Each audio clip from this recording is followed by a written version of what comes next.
everybody. Ren Carothers here with your Future Stars forecast. I always want to say Friday, but this is Tuesday, so we talk about the 2-year-olds.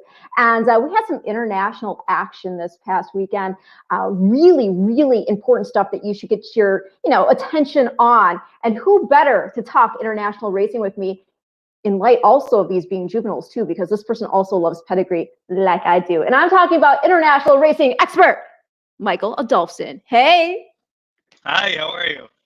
I'm doing very well. So we need to have your insight because I know you follow, I don't know where you actually find time in the day because you right now are in Dubai, correct? Yes. Okay, so what time is it there? It's 12:40 almost, 12:32 actually. So are you caffeinated? A little bit of espresso, a little bit of Sauvignon Blanc. It's a nice mix. Okay. Hey, I like that. It sounds good to me. But yeah, you keep your eye on not just what's happening over there, also in Europe and also here. So you've got a really good read on where all these horses fit when we're looking at Breeders' Cup. And you have a really, I think, adept insight into just the differences we see between not only the breeding, but the training practices leading up to this, what shipping is going to entail getting these horses over here. So basically the pros and the cons when you're coming in as the international contingent for the big Danvers Cup. So I think it's very important to get such insight, especially, I mean, it's hard enough when you have lightly raced horses, but when you have lightly raced horses who are coming in from overseas, it's even more difficult. So let's start things off. Talking about the Unibet Rockfell Stakes Group 2 race won by Hello You. This was actually the 6th start of her career, her 4th, I believe, in the money finish. I have to double check that. Yes, the 2nd victory, 4th in the money finish of her 6th race career. The first 3 were actually under the care of Ralph Beckett. She moved Barnes to David Lugnane. Am I saying his name correctly? Lugnane. Okay, well, there we go. Do you know why that even took place? No, but I do know that the Ammo Racing Limited is a growing and influential ownership, and they're probably looking to centralize on a couple of trainers. And you never know what happens with these situations, but he definitely hasn't done anything wrong. No, and she's actually bred. I always love to give a shout out to the breeders when I remember, bred by Sergei Boucheron, but as you said, owned by Ammo Racing Limited. Now, the thing about this filly, well, actually, you know what? Let's go ahead. Let's watch the replay, and we'll get your immediate. And if you want, I can turn the race call down, and you can give your impressions of the race itself. And I think that's fun for our viewers. So let's go ahead. Of course. Let's see here. I've got so many replays loaded and ready to rock and roll. Okay. So here we go. I'll make it as big as I. So what's the first thing that we should take in mind when looking at a race like the Rockfell? I mean, first of all, the ground in this race is going to be more conducive to kind of transferring form. It was good to firm. So the horses that are going to travel well, the horses that are going to really enjoy this ground and run well in general, like Hello You did, it really is a good sign for them moving forward and looking at races like the Breeders' Cup. I wouldn't read too much into the inability, the lack of a bend here, because I really like Newmarket as a prep ground for races like the Breeders' Cup, Juvenile Turf, and Juvenile Fillies Turf, because it requires with the bushes that you'll see, which is about 300 meters out from the finish, they have a bit of a dip there, and you'll see it really takes an agile horse to negotiate that dip, which to me is what you want. And when they do negotiate that well, to me it hints that they can possibly negotiate going around the bend, actually turning over and kicking on. And what she does here is very, very impressive. She simply just outwills the rest of this race, and she's a very strong traveler. She's indicative of Invincible Spirit, where like they just have so much class, the good ones do. And I just love the way she ran through the line here, especially because she had so much trouble in her last race at Goodwood. Now, I have not seen her prior races. Can you tell me if you, and to our viewers out there, if you look at her, she's wearing a full noise hood. She's not wearing blinkers. She's wearing a hood to cover her ears. Back in the day, if you're an old school racing fan, Gate Dancer wore something similar. And so, do you know if she was wearing that previously in her other races? I think she may have been wearing it at Goodwood last out, and in that race, the Prestige Stakes, she had a bit of an issue with traffic, and she's not a very small filly. She's got a lot of size, Yeah, she looks like like good it, yeah. size to her. She's not Bigger. massive, but she's bigger for an Invincible Spirit, and she's just she got into a bit of trouble trying to make her own luck down the inside. It didn't work out for her, and she basically lost a few lengths and probably lost second in that race. She may have not been good enough to win. The winner of that race, Mise en Scene, is possible for the Breeders' Cup as well this year. Well, that's exciting. Let me ask you this also, in terms of, you actually went and saw her sire recently, didn't you? I did. Invincible Spirit. I was awestruck. He's just so much. He has so much class. Yeah. He knew his. He knew how to kind of please the fans. He's used Oh. to seeing people that come to see him. Irish National Stud was so kind to sort of lead us around to all their stallions, and just seeing him. He's just 20 individual Group 1 winners. Yes. And Grade 1, a couple here as well, including Digital Age last year. So it's that's just a phenomenal. You hear all the big names, obviously, and he's obviously swallowed up a bit with the Galileos and the Dubawis, but Invincible Spirit, everybody has so much respect for him.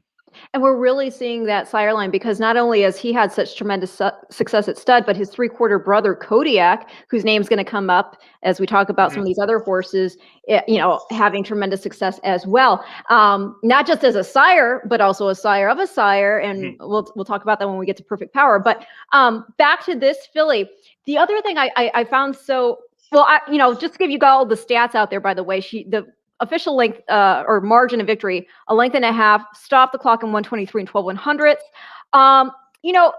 The thing, she was been in against Sandrine, okay? So she had run second to Sandrine in the Group 3 Albany, and then she was third behind Sandrine and Desert Dreamer. Now, everybody needs to remember the name Sandrine because we're going to be talking about another filly who beat Sandrine over the weekend, who you'll want to, keep on your radar. But the other thing I loved about this filly's pedigree is just being an old school geek when it comes to this is if you go all the way back, I mean, she's got, some black time horses in the female family as it is. But I think what was exceptionally interesting is this is a filly who, if you go along her direct tail female family, which means to our viewers out there, the mother to her mother to her mother and so forth, so forth. You've got the likes of Cosma in there. Cosma is the dam of Halo. So then, therefore, you have Al Mahmoud, who's the dam of Cosma, as well as the dam of Natalma, who's the dam of Northern Dancer. And then you go a little bit further back, and you get Mother Goose. And yes, it's Mother Goose, whom the stakes race is named. So this pedigree is extraordinary. What are you hearing in terms of what they want to do? Do they have their sights set? I mean, they've got the ticket punched to the Breeders' Cup Juvenile fillies with that win. Are they entertaining the idea of coming over in earnest? They are, from what I've read, they've said on the air that they were thinking about it beforehand, especially with how well she's performed and how consistently she's performed. And now that she's done it, and especially done it over good to firm ground, they definitely want to come and take advantage of it, especially with the free roll. Do you think she's a filly that's coming into her own? As you said, she's a little bit bigger. Do you think maybe she's just getting better with that further maturation? Yeah, and I think that she has every right to be taken very seriously in the race. I think she was quoted immediately after the race by the international market at 12-1, which is a strong quote. Like, I would expect that to drop. Like, say, if it was parimutuel betting, it would probably be about 8-1 or so. But 12-1 is a very strong quote immediately after the race, which so it means that not only that, but the experts, the people who are setting the prices, are taking her seriously as well. Before we move forward and talk about some of the other action we saw this weekend, and going back to how I introduced you at the top, and that you have a better understanding than most what goes into bringing a horse over and what the pros and cons are, and the differences in which and how they train. How much training? I mean, we see a lot of the times, obviously in Europe, they like to go out, they like to hack. They're not going to be able to do that when you bring your horse over. But yet you need to get over here to have your horse quarantined and get your horse acclimated. So how much of a game changer is it, especially with a young horse, to bring them over and really just put them in this situation where they're warming up in a circle? You know, they don't have that regular routine that they get overseas. I mean, I think when you look at the past performances, you have to see a horse with a bit of seasoning, because they're, like you said, they're going to get here and they're going to have a full week of basically doing jack. It's just basically just going out there and walking this jet row and maybe doing a canter or two on the track before they race. So they have to come in fit and ready. So I don't mind, unlike with American dirt racing with 2-year-olds, I don't mind seeing 6 to 8 starts on a European 2-year-old before they get here. Because I remember, I think Johannesburg had 5 or 6 starts before he won. Was it 6 starts and then his 7th was in, because he stayed undefeated that champion season. Yeah. Dual champion, people. Johannesburg. Yeah. I mean, hello. He was champion over there and he was champion here. Eclipse Award winner. And look what he's done. He's another one. He prepped at Newmarket as well in the Middle Park, and came over and went from 6 to 8.5 furlongs, switching surfaces just fine. Yeah. So I mean, you want some bottom in the horses. You know that even though they may be running 6 to 7 furlongs and maybe they're stretching out to a mile, I don't worry about that too much unless they have a super speedy pedigree. Like if it's Kodiak on top of Carl Lewis. You know what I mean? Like if it's like that, you don't want to see that. But as far as the training process, I'm more looking at. I'm not worried about them getting over here and staying in a routine. I think that the trainers who are sending them know what they're doing in that regard, and you kind of look at what the people who have been successful have done, and they're used to shipping around Europe and the UK. So they're much better at it than a lot of the local people can be. Do you think also there's like a less of an acclimation now that it's just across the board, no Lasix? Yeah. I mean, I think that is going to even the playing field in a big way. It's also going to encourage, I mean, I can't speak for everyone, but I would think that it's going to encourage the best of the best to come over, not just some of the best. So that they know that they're sending their very, very good horses over to compete on a level playing field. I've spoken to a few trainers who've said that they wouldn't come over before, and now that this is the case, they want to send horses to compete. Well, that's great to hear. We have some comments actually. Let's see here. If you have any insight on Woodbine, we can roll that in later. So somebody wants to know about what the landscape's looking like there at Woodbine. Hey, Ren, doing another great show as always. Well, I got to thank my special guest, Michael Adolphson, for coming in with all the great insight. He also goes on to say, Paris expecting heavy rains this weekend. That definitely favors Hurricane Run. He loves that soft stuff. This, too bad St. Mark's Basilica out. And we also very, very, very sadly, and I'm sure you were shocked, the international community regarding Santa Barbara. Yeah, it was to me, the filly and mare turf was shaping up as the most complex and interesting and competitive race of all the Breeders' Cup races for me. And she was, to me, in my rankings, she was number 2, a strong number 2. And I think she was probably going to go off as the favorite. She had so much more to give. And that next year they were going to run her and expect her to take on the boys. And you know how well Aiden does with those types. Like when when he has a really well-developed 4-year-old filly and 5-year-old mare, he does so well with the magicals and the magic wands, taking on the boys and doing well. So it's a shame we didn't get to see her very best, because I think that they barely lifted the lid on her. Yeah, no, it's very sad. So we have to enjoy these, what these horses put out for us. It's just hard day in, day out. He also goes on to say, he and I are huge Maxfield fans, and so we've got Maxfield on Saturday. Yeah, I mean, I'm sure, right? I mean, we're being out there in Dubai. I'm sure that it's like the home team, right?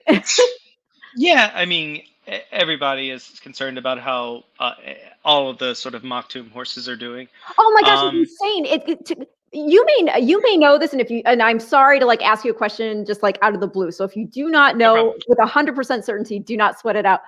But you just really think about when you think like essential quality and Mystic Guide and Maxfield and so on and so forth, and also Albar and Wild Bee.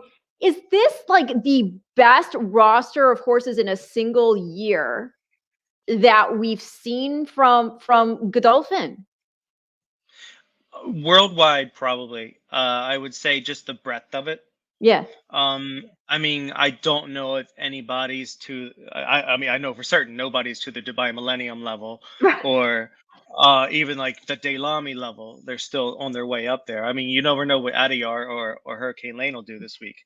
But I do think that the breadth of it, when you think about how well they're doing in the States, and a huge amount of credit goes to Jimmy Bell and how much he's reformatted and spread out the wealth and put the right horses with the right trainers.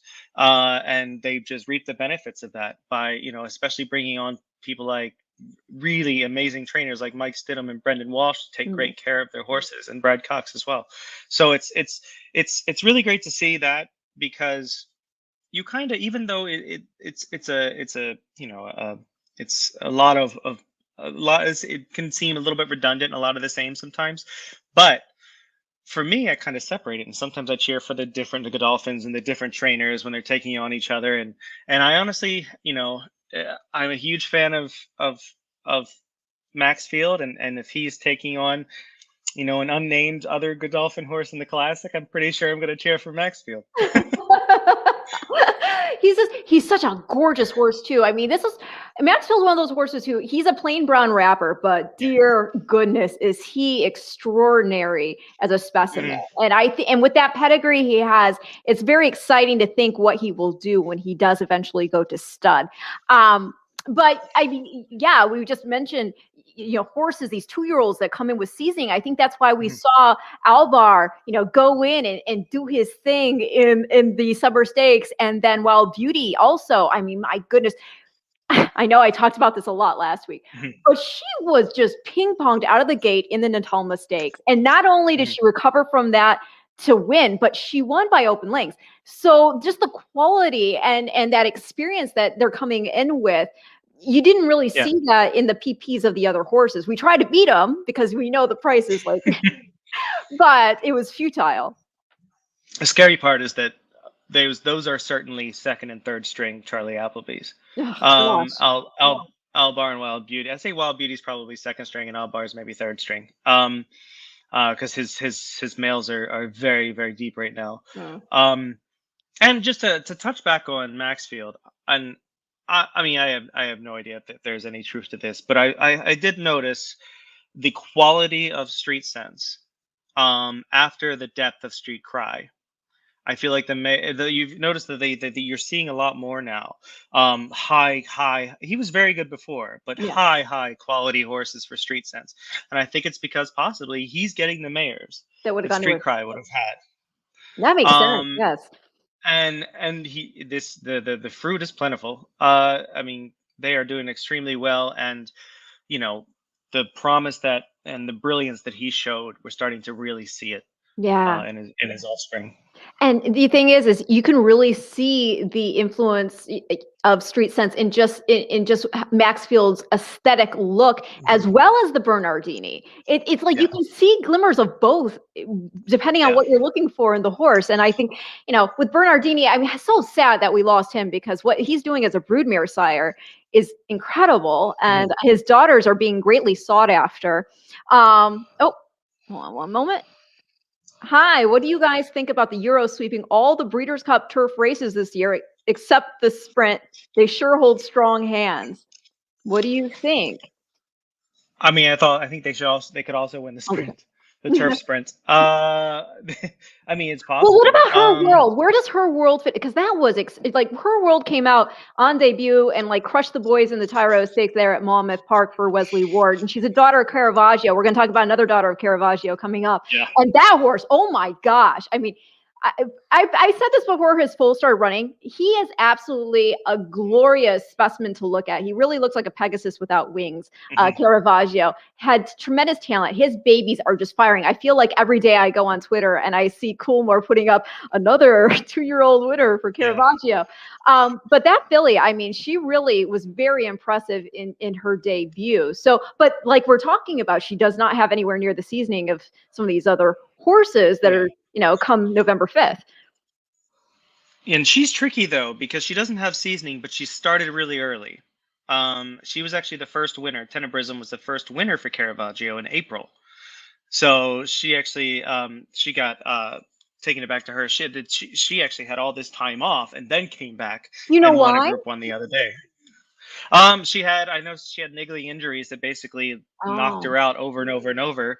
And when you win in April and you're that good, you basically have Royal Ascot to look forward to. If you don't make that, you have Goodwood, and you don't make that, you have the 2 Group 1s in Ireland. And she wasn't ready for those, especially going 7 furlongs 2 weeks ago. So they put her in the 6 furlong, hope for the best, and it worked out because she was phenomenal. And again, that filly whose name we mentioned earlier, Sandrine, she beat Sandrine in this first race off like this tremendously long layoff in a Group 1. That, I mean, you really have to have a special horse to be able to do that. Yeah, and I think that she, not to tip my hand too much, but I feel like that performance, and they immediately mentioned the Breeders' Cup afterwards, she becomes the horse to beat in the Juvenile Fillies turf. And wait till we talk about this filly's pedigree, y'all, because it's nuts. But we're not there yet. Can you read Arabic? I mean, I'm Middle Eastern, but I can't read it. Somebody, I don't. Can you read that? So long as it's not like any. No, but I appreciate their enthusiasm. We appreciate your enthusiasm too. Shukran. Let's see here. Okay, so now let's talk about. Let me take this off. Okay, so now we're going to talk about the Juddmonte Royal Lodge. And, going back to what you mentioned regarding the dip in the course, it's very important, y'all, that you pay attention to it when these horses come to that dip, because I thought that made the performance of the winner, Royal Patronage, all the more impressive. So let's go ahead, and I'll let you talk through the race also again here if you'd like, to give your impressions of, in real time as it's, being executed here. So let's see, make sure I have the right one. This was a heartbreaker, I tell you. Oh, that's right. I think I saw you tweet about you picked the winner here, Carobus, right? I picked Caribus when he was the 3.5 to 1 the previous day, and I was just like, for sure he would win. It just, everything about his pedigree, his first race, he ran straight as an arrow. And I also loved the in each way play at 33 to 1. And each way everybody is like across the board. Across the board, yeah. Like basically they can finish first, second, and third with Unconquerable, who did finish third. Oh, at a huge price. So I felt about 3 furlongs out, I felt golden. You know what I mean? I was just like, I'm in this. But that's what happens. These horses, they sometimes don't take to the dip well, and you'll see Royal Patronage coming up here. They just passed the 5, and he's gonna basically just get consumed by Caribus. And William Buick on Caribus here, he says when he niggled at him, when he tapped him a little bit just to go right here, he did not expect him to go that quickly. Look at him, he's like, oh, hold on. Yeah, right. But the horse is going so beautifully that he just goes. And Charlie Appleby said after this in an interview with Nick Luck on his excellent show, you should check out if you haven't already. But he said that, when asked what his best 2-year-old was, he hinted that Caribus might be his best 2-year-old. Oh, wow. And it's hard to look past him. So for him to lose this, and this is, you see Royal Patronage now kicking on, really drawing from that. He's got so much stamina in that pedigree, with Kehasi, with Dalakani. Yeah, he just pips him at the wire. Oh man. And the thing, going back to what you just mentioned about how Caribus has this great pedigree, I mean, you're absolutely right. Not only do you have it like where it's just obvious when you look at look at your form, because you can see that he's by Dubawi, but he's at a first victory, who's a Group 3 winning half sister to a horse we all know and love, and then 2-time Dubai World Cup champion in Thunder Snow. So, Yeah. I mean, that was really cool. And this race, actually, interestingly enough, it's on the European Road to the Kentucky Derby. It does offer 10 points, but I believe that they would be looking more at Epsom than any other derby. Correct? Yeah, Royal Patronage would definitely, with that pedigree on the bottom, he's definitely 10 furlongs. He can get at least 10 furlongs. I don't know if he can get the mile and a half at Epsom. But you know, they're gonna lean that way, of course. Caribus, on the other hand, I'm sad that he's as good as he is, because I was hoping he would be one of the second and third strings that Charlie sometimes sends down here to try the dirt and see if they take to it, because Oh. he will surely take to the dirt. Like there's his action, everything Mhm. about him. I mean, Eastern Joy, the second dam, as you mentioned, she's not only Thunder Snow, but Winter Lightning, who won the UAE Guineas here, who was very, very good. Also Itimal, who won the UAE Oaks. Yeah. You know, the it was a multiple Group 2 winner. Like she's just spitting them out. She's one of the best Wow. A brood modern mares, if blue you hen? haven't heard. I'm sorry. A modern blue hen. Yeah, and she's a credit to Godolphin's breeding operation. She's one of the best they have. Well, the winner here in Royal Patronage, you know, he is about, oh, I should say the official margin, a neck, 138, 6/100ths for the mile. Colt was bred by Emma Capon, and he's a son, and this is what I find so interesting. I love stuff like this. So he's a son of Wootton Bassett. And Mhm. Wootton Bassett was just, relatively recently acquired by Coolmore. He started his career off very modestly, but then in his very first crop, he produced the likes of freaking Almanzor. And then not too long later, we see a Daria come out. She wins last year's Breeders' Cup Filly and Mare Turf, and not only that, but so he's producing this exceptional quality with modest book of mares. So what does he do now that he gets these Coolmore funneled Yeah. bookings in, and that's what's so exciting, especially because he's also offering an outcross from Galileo, which I'm sure went into the equation of why they wanted to bring him into the stables roster. But I mean, this horse now, he bred 244 mares in 2001, among them the Fugue, Peeping Fawn. So he's a very exciting stallion. So that's the study there. That's the sire of your Royal Lodge winner, Royal Patronage. And then as far as the dam goes, you've touched upon this a bit. So the dam is Shalushka. She's by 2003's Cartier Horse of the Year. Dalkhani. Wins include the Prix de l'Arc de Triomphe. And then Shalushka herself, that's a mother again. She's out of Shalama. So Shalama would be Royal Patronage's grandmother. She's a half-sister, Shalama, to 1986's Epsom Derby victor, Sherastani. He won that over Dancing Brave. He also won the Irish Derby by like 8 lengths. So it's a very nice pedigree. It's one of these pedigrees that was very, you have the stewardship of the Aga Khan breeding operation behind it. So it's a very deep pedigree, and it's a very exciting one when you look at just all the black type that it brings to the table. So your impressions of this horse overall and how he fits into the Future Stars Friday program? I mean, I think that you've said a lot about his pedigree so far. You cannot speak enough about the Aga Khan operation as far as breeding goes. They put in 3 major tools that you really need, which is brilliance, stamina, and just class. They bred it over a century. So they have all these, and you see that, and all of this. I see a lot of stamina on that bottom side, and Wootton Bassett on top. I think who puts in a lot of speed and a lot of a really great acceleration into his offspring, and you see that with Aldaria. You see that obviously with him. He's a bit of a grind to him, but he just has a lot of class.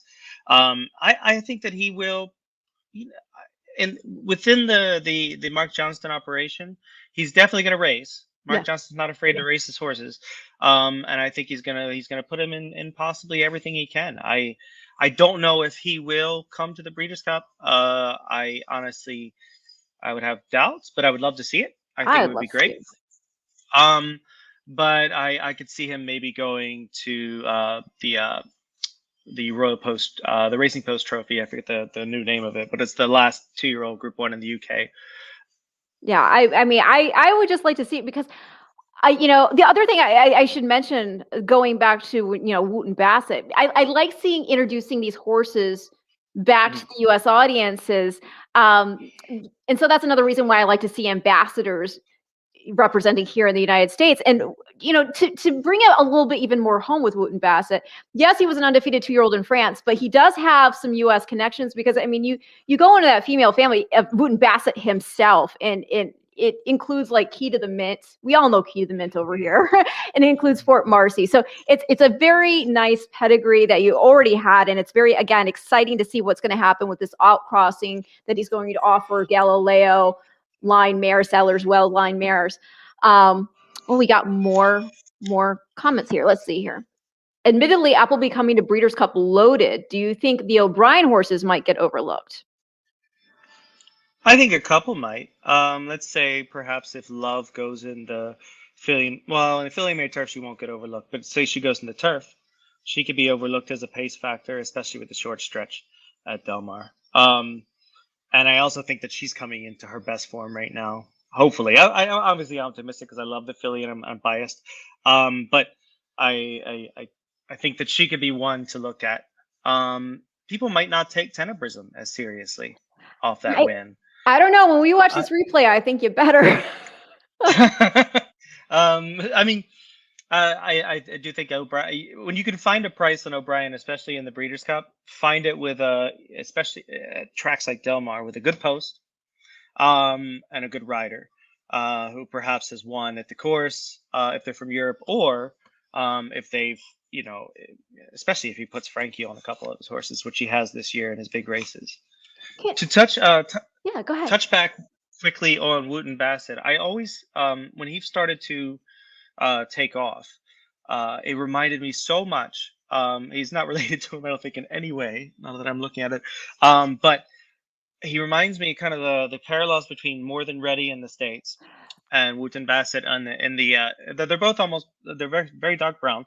But the way that they came in, they didn't have great mares to start. They weren't expected. They were also, he was a very speedy 6 to 8 furlong type, just like More Than Ready. And who's, when you pair him with the right mare, they go up to 10 furlongs just fine, just like More Than Ready. And they'll be very versatile with all the dirt in Wootton Bassett's pedigree, and the fact that Ifraj, his sire, has had plenty of horses go in the dirt in Dubai. He's got Chief's Crown and Tom Rolfe in there. Yeah. I would, if you put him on top of an all dirt pedigree, I wouldn't be surprised if they go just fine on it. I wonder if they might shuttle him over here to Ashford. I hope so. I mean, it just depends on, I think he's at 100,000 euros right now. I think that he's doing just fine. I know. He started at 6. He started at 6. I mean, that's right. But I mean, that's the thing. I mean, another horse who comes to mind who started off a tremendously modest stallion career, Dynaformer. And then they just realized, oh, hey, we got something here. And so he got the big move up.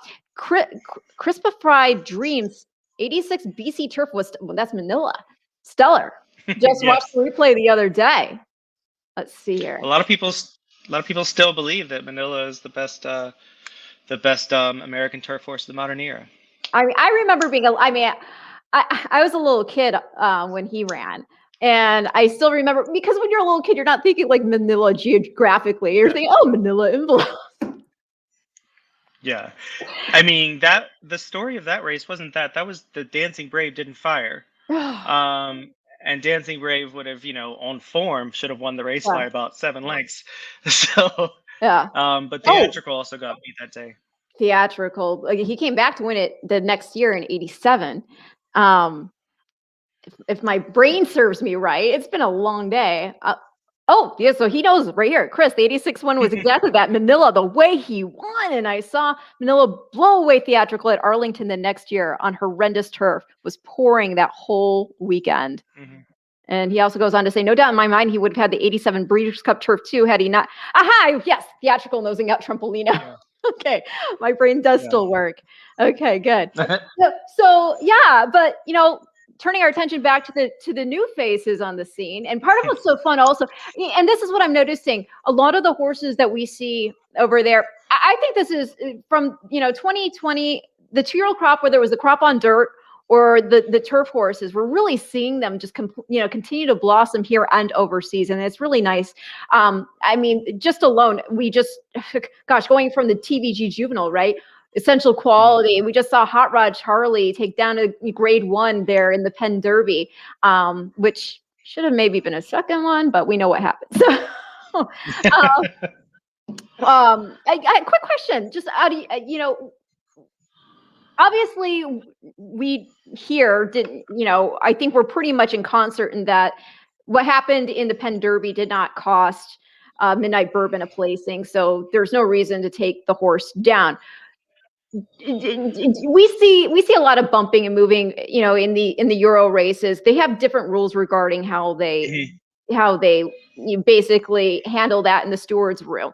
So when you're looking at something like that, did you know pretty much right away they're not going to take this horse down here? Well, I mean, on European rules, there would be very little movement on it, because there wasn't really much or any contact. And what the tricky part is that obviously it affected how well Midnight Bourbon finished. It's just may have not affected whether or not he won the race. Right. So I mean, if you look at the similar case in the Irish Champion, where Tarnawa was ridden out 9 paths by St. Mark's Basilica, and if you watch it from the backside when they showed the back camera, you see her correct herself and then get pushed out even more. And it's very frustrating for someone like me who had a lot of money on Tarnawa. But at the same time, St. Mark's Basilica, when you watch all of the camera angles, if she was good enough, she would have got there. She would have got a little closer than she did. Just say that. Yeah. And in the end, the Irish Champion was never her ultimate goal, and they weren't going to abuse her to beat St. Mark's Basilica. Her ultimate goal is this weekend, and that's why she's the 5-2 favorite in the Arc. Well, that is tremendously exciting. Gosh, so we have a whole, again, young group to look forward to and seeing them develop in hopefully similar form. So let's talk about a horse who's actually won Birth to the Breeders' Cup Future Stars Friday program, not once, but twice for the Juvenile Turf Sprint. And that is Perfect Power. First, he wins the Group 2 Norfolk to get the ticket punch. Then he wins the Group 1 Pre-Morny to get the ticket punched again. And he just this past weekend picked up another Group 1 with the Middle Park Stakes. This is a really, really nice colt. I don't know what their plans are. I don't know if you've heard that they are seriously entertaining the Breeders' Cup itself or if they have other plans. Before I show that replay, if you have any insight you want to share. I mean, I don't know if they are with him, but I know a couple that race behind him are under serious consideration for the juvenile turf, not the juvenile turf sprint. Well, this is for Sheikh Rashid Al Mouk Al Maktoum. He's trained by Richard Fahey. And the horse's record, 4 for 6 with a 3rd place finish. As I already went over, he's won the Norfolk. He was 5th in the Richmond Stakes. Then he came back when won the Pre-Morny and now the Middle Park. So let's go ahead and take a look at Perfect Power. And then we'll talk a little bit about the pedigree on the other side of it.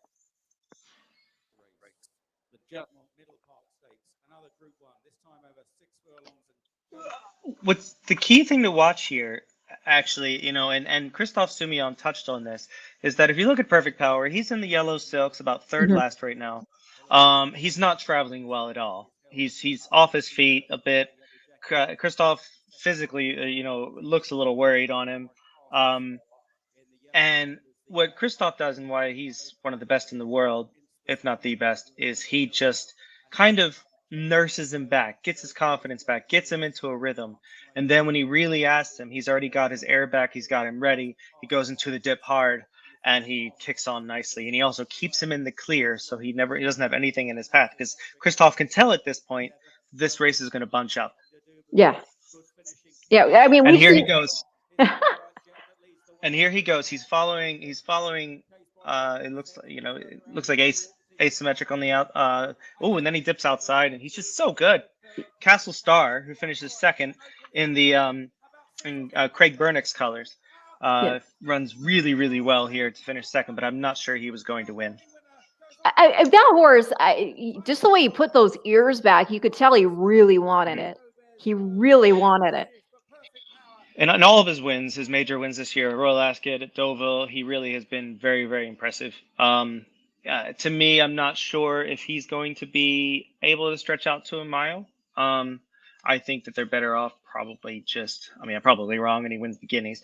But I think he's a horse that you look at sort of the is it the Coronation Cup at Royal Ascot at 6 furlongs for he's already won there before, and he's just really classy. He's and Sheikh Rashid Al Mouk is actually the owner is the chairman of Dubai Racing Club, so the head honcho at of the Dubai World Cup. Well, that's fun. Now, he's a first crop representative of our dad, and part of why that's so interesting is because as we've been talking about Invincible Spirit, remember Invincible Spirit's 3/4 brother is Kodiak, and Kodiak is the sire of our dad.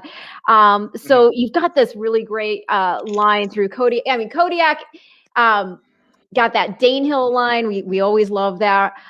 Now. As far as the rest of the pedigree, it's one of those deep ones. I mean, we're talking about the Prix de l'Arc de Triomphe. Well, you got a ARC winner in here, and Saga Mix is part of the family. And just going through, you also have Japan as part of this family, who, I mean, multiple Group 1 winner, Mogul. I mean, multi-millionaire, multiple Group 1 winner. You've got Sir Isaac Newton. And you've got like a lot of names one would recognize in this pedigree. And this all goes back to Saganika. Yeah. Who I remember she ran in the 1991 Breeders' Cup Turf. I think she ran 12th or 13th. Well, she was there. She was a Group 1 winner, and she was at the party. But Miss Alleged won that year at Churchill. But Saganika was just so key here because obviously she was bred to Linamix multiple times. Linamix Sagadui is the great granddam of Perfect Power. She's also a full sister to Saga Mix. This is just a half sister to Shastai, who's probably one of the most valuable broodmares in the world, being the dam of Secret Gesture, who should have been awarded the Beverly D but was taken down. I love it. And also Mogul and Japan. Yeah, I mean, it's a really great pedigree, and yet as great as this pedigree is, the horse we're going to talk about next. It's even deeper. It's even deeper. So let's talk about the Chevrolet Park, and let's talk about Tenebrism. And if I'm saying that incorrectly, I apologize. So go back to what you were saying. She is 2 for 2, and that first race was a long time ago. A long time ago. Yes. And not only does she come back and win this Group 1 in her first start back, but she beats again some really good horses, including Sandrine, who had been knocking heads with Hello You, who won our Win and You're In Rockfell Stakes. So you've got all these interconnections. Should I show the replay first, or do you want to give some insight before we get working on showing the replay? You can go ahead. I mean, and we can also, I mean, because we can touch on a little bit on the other horses as well. There's some key horses in this race, but yeah, Tenebrism was really highly regarded coming in. Obviously, she's actually bred in the U.S. She's a Caravaggio out of Immortal Verse, and we'll get into her later. Yeah. And Immortal Verse is a multiple Group 1 winner. This is a huge pedigree, and this filly shows the combined acceleration basically of her parents. This is very impressive off of 5.5 months or so layoff, and to do it in Group 1 company. The only thing, if you want to put any kind of asterisk at all on this, for her moving forward, is that she did find the rail, and the rail is on this course can be very key and very, very helpful. But would you also give her a bonus point though for being brave enough as a 2-year-old to just take the rail? Yeah, but if you look at how they often train at Ballydoyle, she's usually in a group of 10 horses anyway. True. So I mean, I think that it was very smart move. She's in the Westerberg colors, which you're going to see a whole lot more.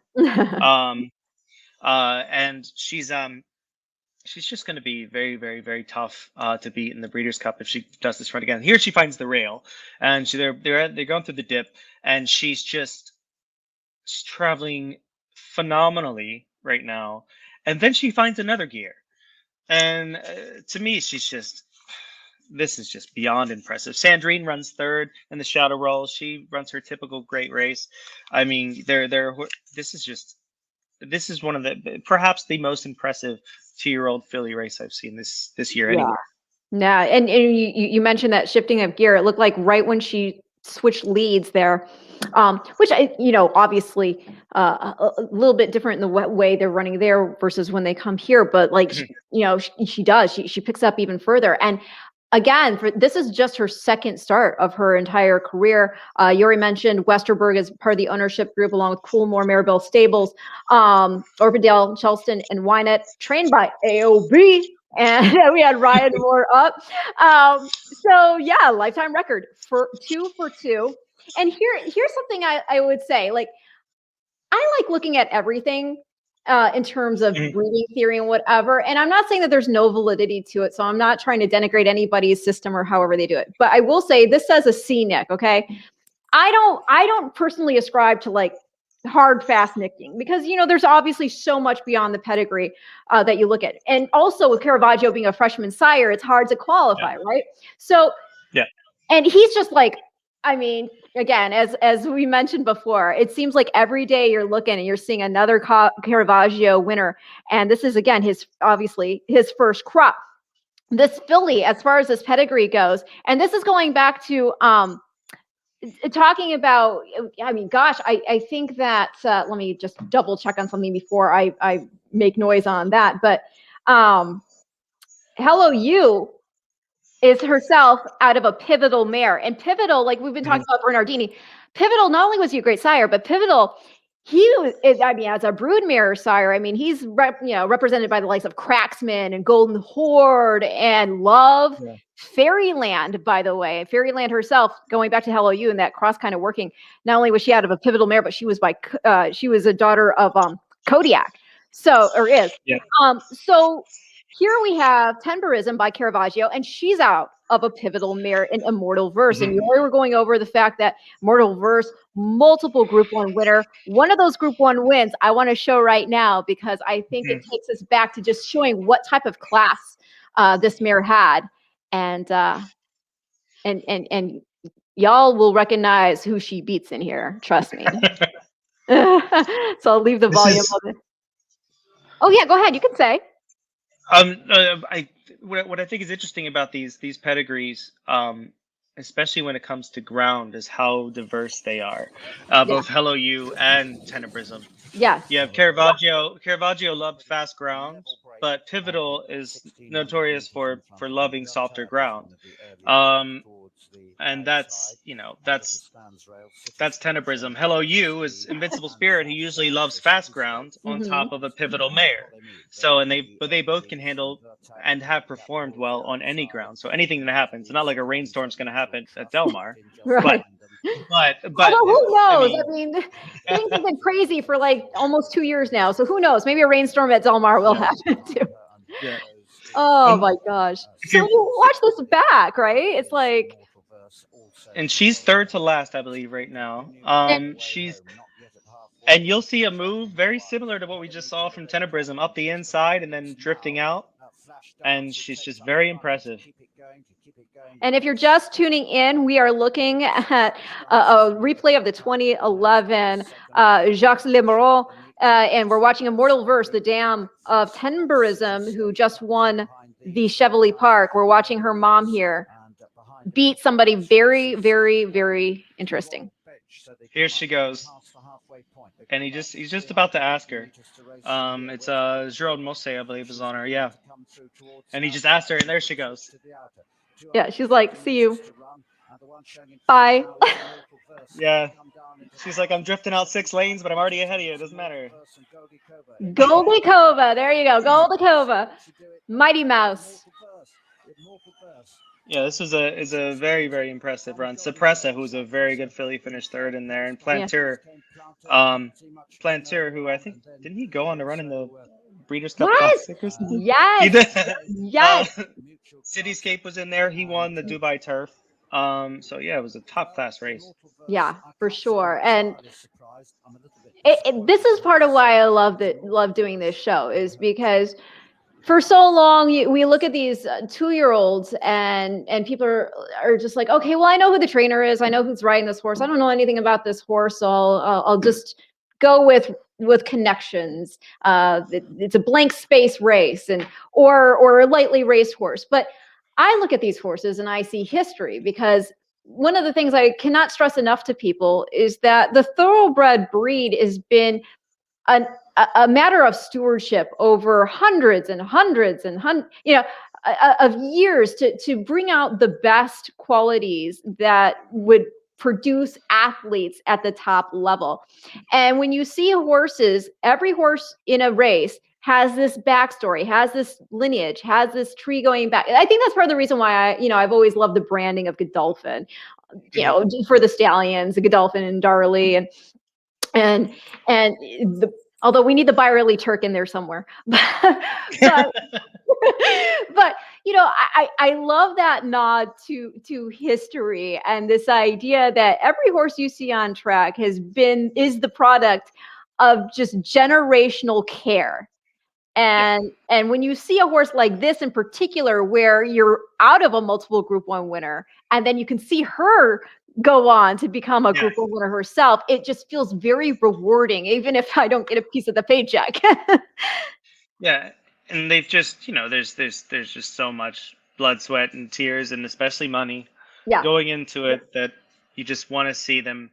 You want to see them do well. You want to see the good outfits get what they deserve at that point. They've really put a lot of, you want to see the Aga Khans do well. You want to see Juddmonte do well. You want to see, the Strauss Colors do well, who was the owner of Immortalverse. But yeah, there's some phenomenal pedigree in there, and as a pedigree geek as well, I just love seeing these generations come together. No, absolutely. And I'll also say, if people wanted to even think of it in a historical context, you could take it back thousands of years, because remember, our thoroughbred breed is a derivative, or it has been cultivated from the Arabs, the Arabian horses in the desert, and they were always a matter of great importance to the tribes who raised them and reared them. I mean, it was a big deal if you owned an Arabian horse. You'll hear even anecdotal stories in history of one tribe taking over in a warlike situation, taking over another tribe, but then wanting to go back to the people who beat them, if they took their horses away, to say, well, here's the pedigree of the horse you took from me. Make sure you cultivate it well. It was that important to them. It was that important. So it's so great to see, again, just the what you see on the page bear out in the flesh. Yeah. And going back to this filly, I mean, not only is she out of Immortal Verse, I mean, her black type page, I mean, it's pages long. It's ridiculous. I mean, you see the likes of right here, we've got, sorry, my hair's getting caught in my earbud, but I mean, her second dam, so that's her grandmother, everybody. Her maternal grandmother is a half sister to a Breeders' Cup Mile winner in Last Tycoon. You've got I mean, he was a champion, 2-time champion sprinter. You've got Valentine Waltz in there. You've got champion turf female in Canada, Theodora B. You've got, I mean, it just goes on and on. I mean, Gloria Sights in there. You go all the way back. I mean, a horse that we have some recency with, who was in the barn of Brendan Walsh, Walkin' Marrakesh is in there. You've just got tons and tons and tons of black type. It's a super, super deep family, and not just deep from the female family itself, but but her second dam, that Side of Paradise, who was a Group 3 stakes winner in Group 3 place. She's by Sadler's Wells, so the dam sires are great. I mean, it's just all class. So it's a horse. This is a horse that is not only one that obviously will have a bright future as a broodmare, hopefully, passing on that black type ability, but right now for her to prove it out as a racehorse, because sometimes we do see where the fillies don't even make the track because they're so well bred. They're just like, she's already set. She doesn't need to prove anything. She's got that pedigree. And that's where, I mean, it's obviously called the Breeders' Cup for a reason, and it's nice to see them point a filly like this to the big race because they know what she is. They're not, and hats off to Ballydoyle because they know what she is. They know she's all class.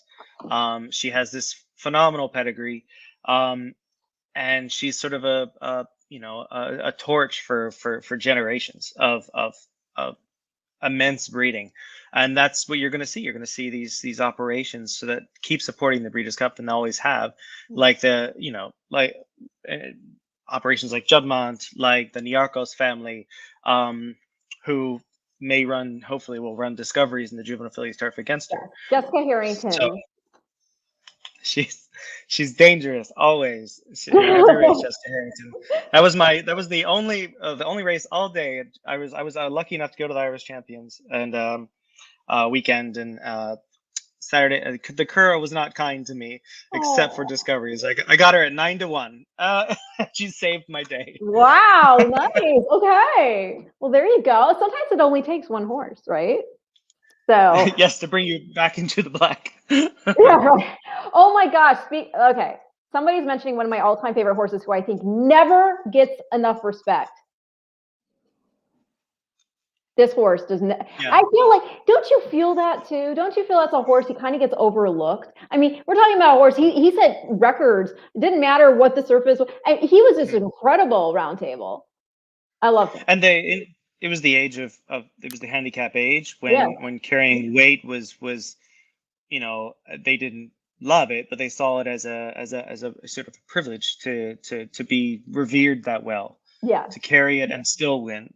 It also, really it would bode well for their ability to transfer their genes as well. I mean you see these horses that have carried at least a little bit of weight that have done well even recently. Like Curlin carried a little bit of weight. I think even Gunrunner, I think he totaled like 128 or 127 one time, which is not a lot. He's not carrying 130 plus, but I mean, he carried that horseshoe. He carried the horseshoe in the Whitney. Yes, one less. Yes, just redistribution of weight. But there's and thinking about weight, when I moved to the Middle East, and which is like an amalgam of the European style handicap system and American style racing, you kind of learn quickly that weight matters. The handicap system is lost in the States, and I wish it would come back. Do you feel like do you feel like it really upped your game going and residing there internationally? Because you're from the States, right? Or yeah. I grew up I worked all over the States. I have racetracks, and I worked at Arlington and the fairgrounds. Arlington, so we love you. We love you, everybody at Arlington. We love you. Yes, yes. Hello to all my friends over there. Yeah. I'll refrain from saying too much. No, but yes, I think weight does matter. Handicap races are great because they're fun to handicap. Well, that's where it comes from. They're fun to look at and figure out who's gonna move up or fall back on the weight scale and the rating system, and it did lean me toward that direction. And speaking of weight, kind of pivoting to the ARC this coming weekend, weight matters when you're handicapping the ARC. The best horse doesn't always win the ARC. Sometimes you'll see horses just with a huge 3-year-old fillies in particular are always at an advantage. That's why Snowfall is going to be so dangerous in the ARC, because she's carrying so much. Is she going to come over here? Is she going to come over here and try to pull in the navel?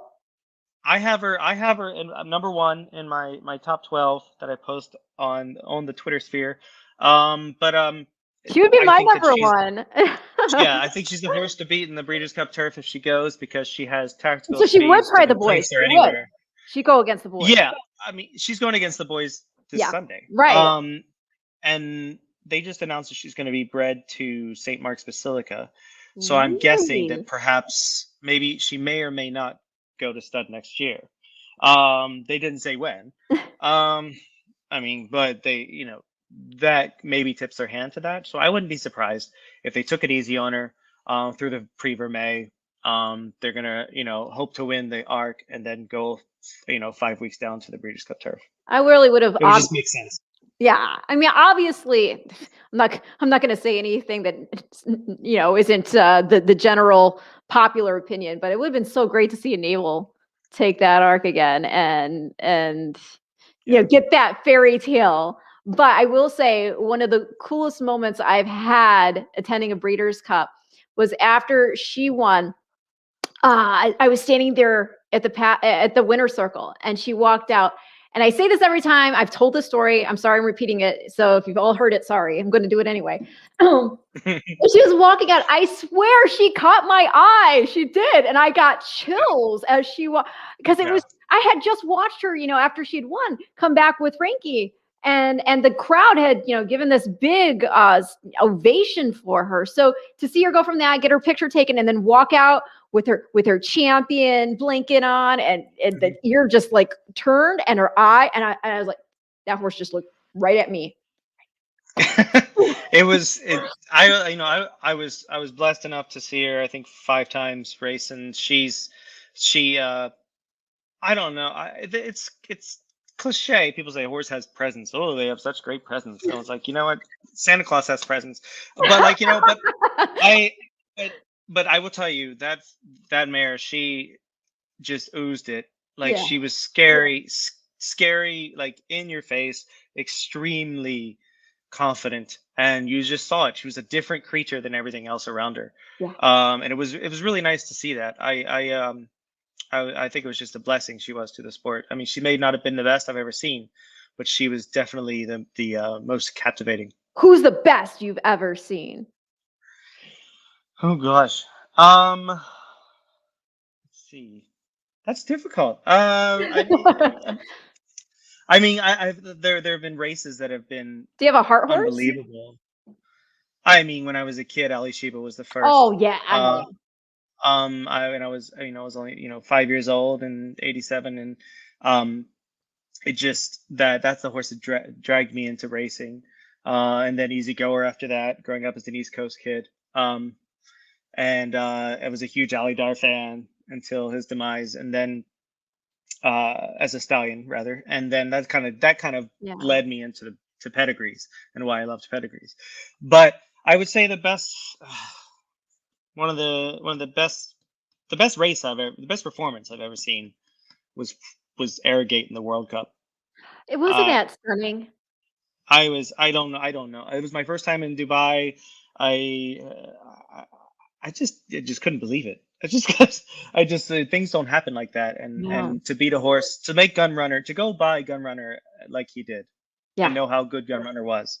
It was pretty stunning. Gunrunner would have won all but maybe 3 other World Cups. And there was also this feeling of, wow, what could we maybe start sort of like a handicap Triple Crown, where at the end of the year you win the Classic, you stay in training, win the Pegasus Cup, and then you go to Dubai and win that too, because he did that.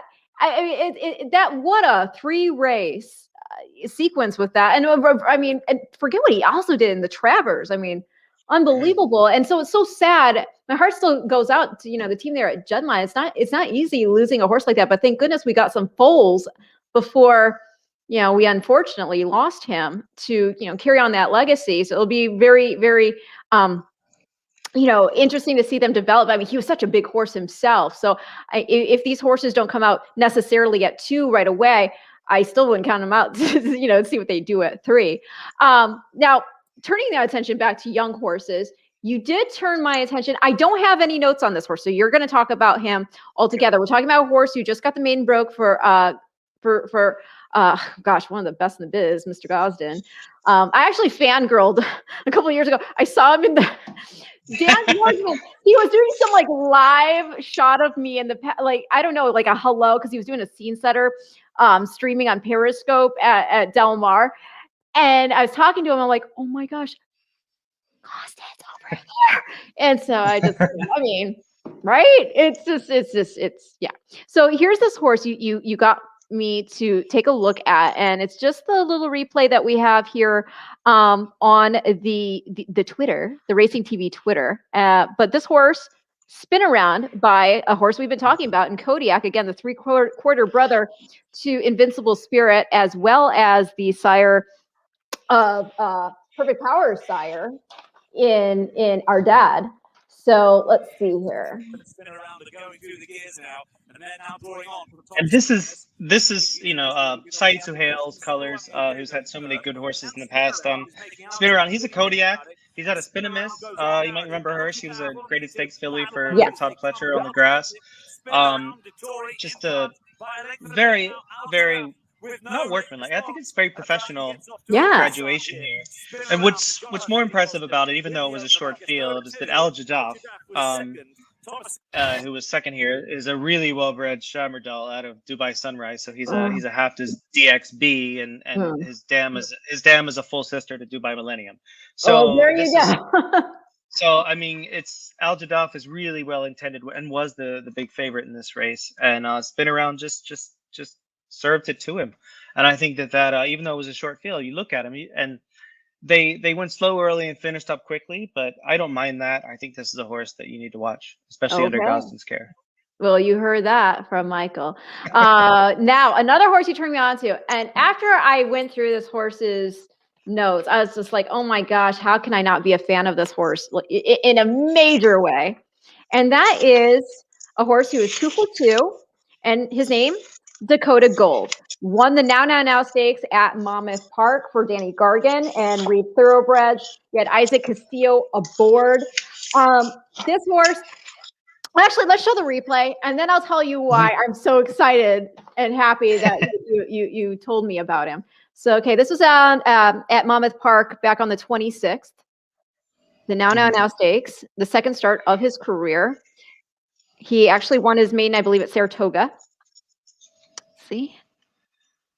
And this is a decent race field-wise. I mean, you're looking at Coinage in here, who is well-backed, you probably mentioned it before, if you've mentioned anything about 2-year-old pedigrees on this show, being out of Bar of Gold to tap it, and he finishes third here. Dakota Gold was just very impressive.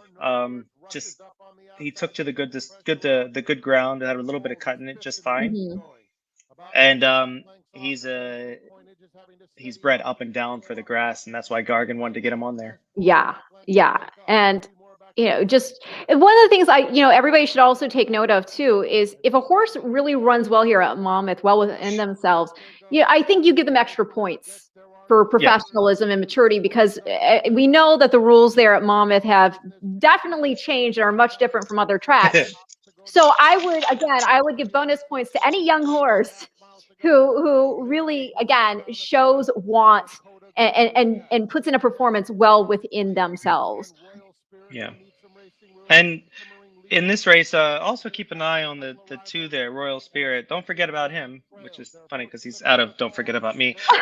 But he's an Into Mischief who's actually bred very much for the dirt and probably just needed the 2 turns. His dam is a half to, I think, 3 horses that made over $400,000, including I think Beautician and Mo Tom. Right. So I think that I was just as impressed with Royal Spirit in second here as I was with the winner. Well, I really liked when he finally decided to change that lead. Like he re-extended himself again.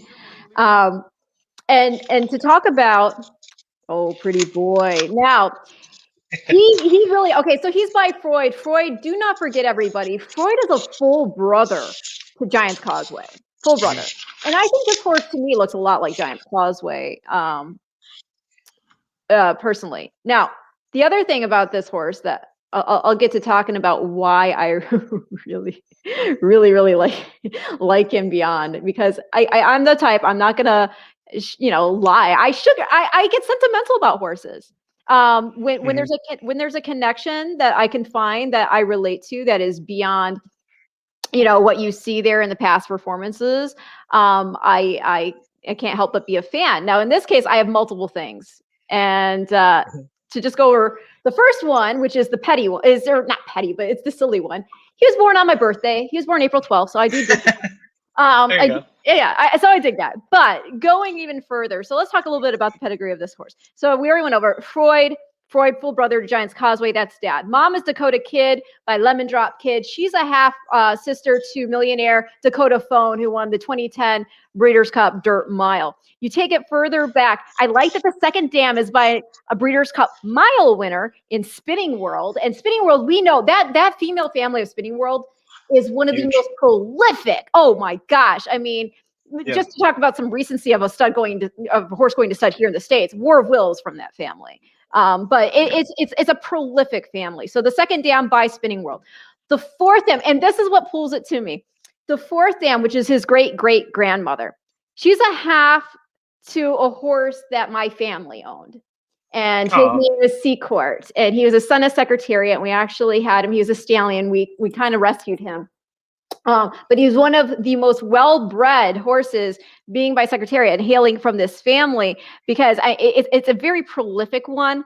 So it's the family of Legend Draw. And so it's the family of like Sweet Alliance and Mizzen Mass and Sharif Dancer and Zenyatta and Kamari. And it's just a really, really deep family. So the fact that this horse is related to a horse that we had, and he was born on my birthday, I'm a fan. Yeah. So, and I think that he's a serious player going to the Breeders' Cup. They've already mentioned that with him. I mean, he just won a $500,000 race, so I mean, they paid their way in. And you know, I didn't realize this race was worth that much. So kudos to Mom for putting that up in this race. And named after the first winner of the Breeders' Cup Juvenile Turf. And so I mean, it's apropos, and I think that he's a, if the Europeans don't take it this year, he's one to look at. Well, I like I said, I don't know how I could not possibly, and also Danny's fun, the Reeves family, yeah, they're so nice. Yeah. So just from a connection standpoint, it's also endearing to see a horse like this be in position to have a shot to be at the big dance. And don't count out coinage here. He ran. If you rewatch the race, he kind of spit his race in the first turn. He was extremely rank all the way around, and he's a Tappet out of Bar of Gold, who obviously is a Breeders' Cup winner in her own right. You think that and she performed on multiple surfaces, so it's not a surprise that he likes the grass. I think they'll probably go to the Breeders' Cup with him, and I think he might be a huge price that you might want to look into, especially if Mark does his magic and calms him down. Well, there you go. Right, that's the key. Now, are you coming over for Breeders' Cup? Yes, I have. I just got back from Ireland, and I'm. Gosh, you're a jet setter. I catch my feet. I'm going to. I leave. I'll be there for the Breeders' Cup. I got Paris. I leave Thursday. So you're going to go for the Arc? Yeah.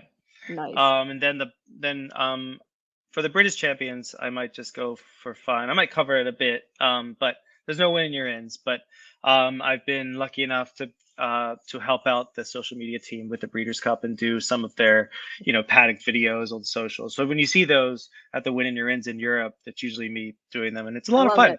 I really enjoy it. And this week, it's just 5 Win in Your Ends, and then the 6th race after the Win in Your Ends. I know. The 6th race, the Prix de la Forêt, will produce a Breeders' Cup horse. Right? No, it's nuts, and to go specifically to the juvenile Win in Your Ends, because we have it internationally. So we've got the American Pharaoh, that's grade 1 Win in Your End for the TVG Juvenile presented by the Thoroughbred Aftercare Alliance. We also at Santa Anita have the grade 2 Chandelier Stakes for the juvenile fillies. We've got the Speakeasy Stakes that offers a ticket to the Juvenile Turf Sprint. Saturday, and that's just on Friday. Saturday, October 2nd, my mom's birthday. If you're watching, Mommy, happy early birthday. We've got the boys on the East Coast getting a chance to get into that TVG Juvenile by running in the grade 1 Champagne Stakes. Then on Sunday, October 3rd, 2-year-old fillies at Belmont, grade 1 for Zet for the juvenile fillies.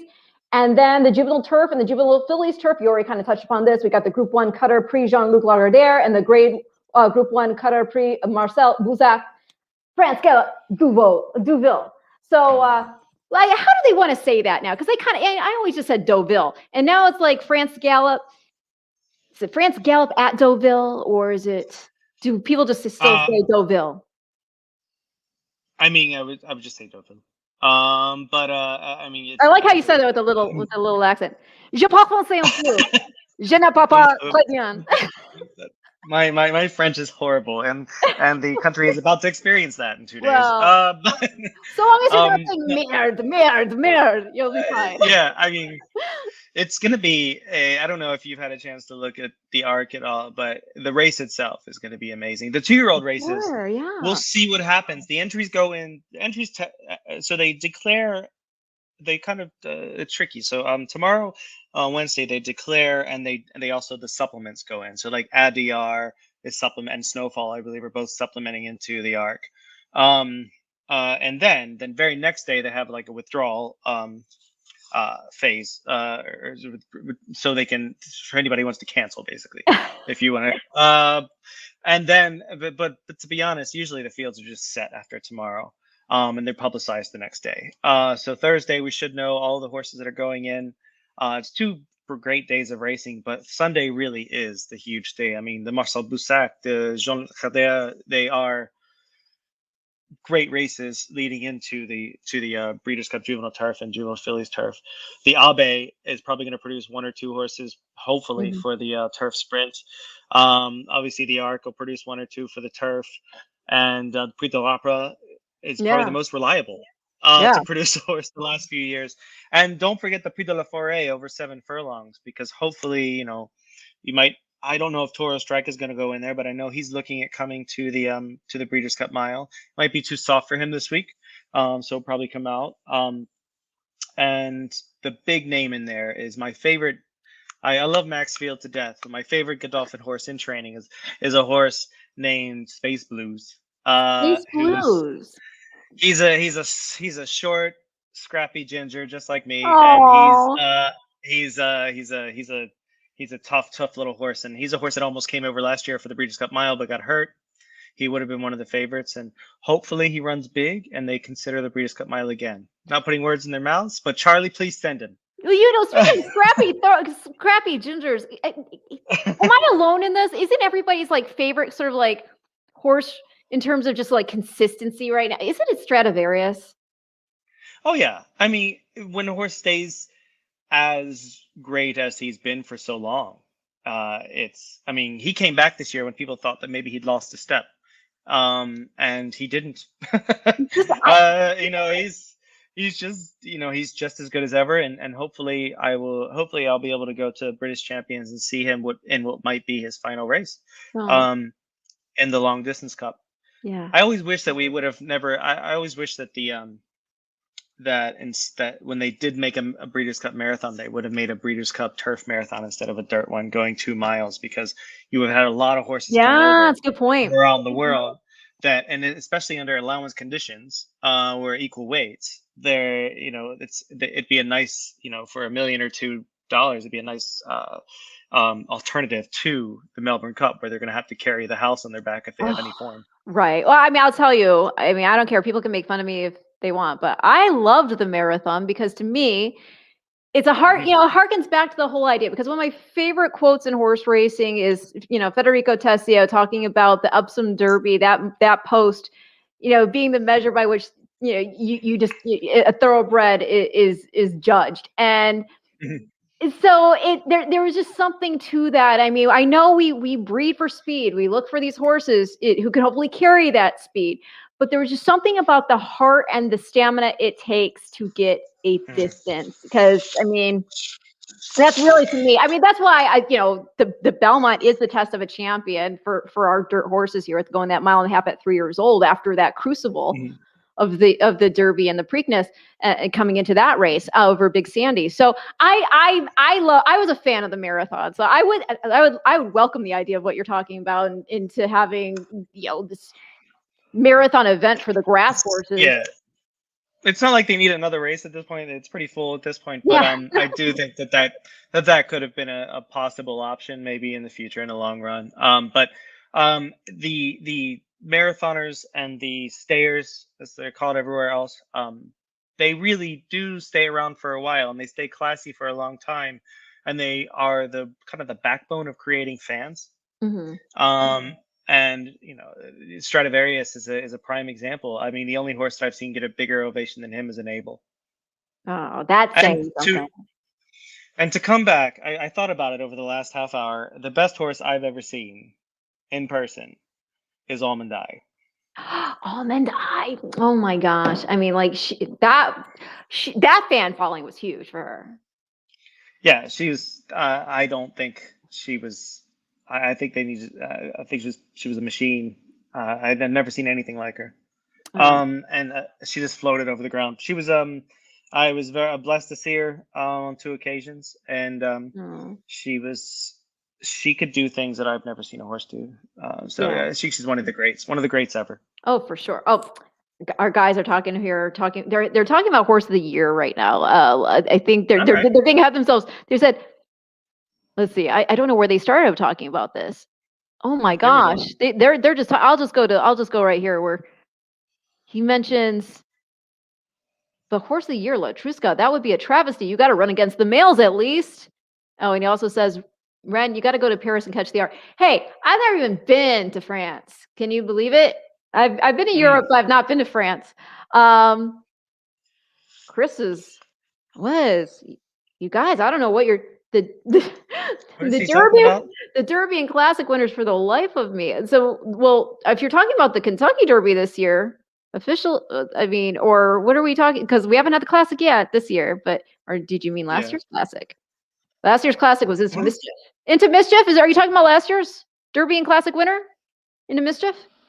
Which I got to mention here in a minute. And, well, that was the sire. Okay. Or I'm sorry, Authentic. You're right, Authentic. I'm thinking, yes, Authentic won it last year. By Into Mischief. See, my head is always geared on Pedigree. The P. Agassiz. Agassiz, yes. So yeah, I hope that he does. I hope that Maxfield keps going. I feel like the moment Bernardini passed, Maxfield's fate was he's going to stud next year because I feel like he's the heir apparent.